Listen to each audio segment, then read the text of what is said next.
काय रे, झालं का नवीन घर सेट? कसं वाटतंय स्वतःच्या घरात? झालं बाबा फायनली. आई तुला आठवतंय का ग मी इथे असताना आपलं भांडण कशावर व्हायचं ते? हो, आठवतंय ना. मी तुला नेहमी म्हणायचे घरातली कामं करत जा जरा. आम्ही हे घर एवढं कष्टाने बांधलेलं आहे.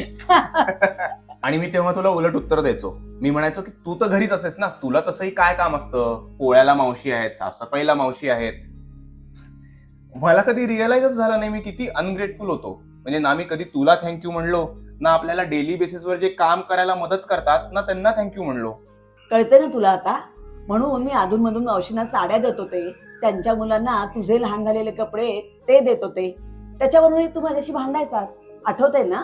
हो ना अगं, म्हणजे मी शिफ्ट झाल्यावर मला हे लक्षात आलं.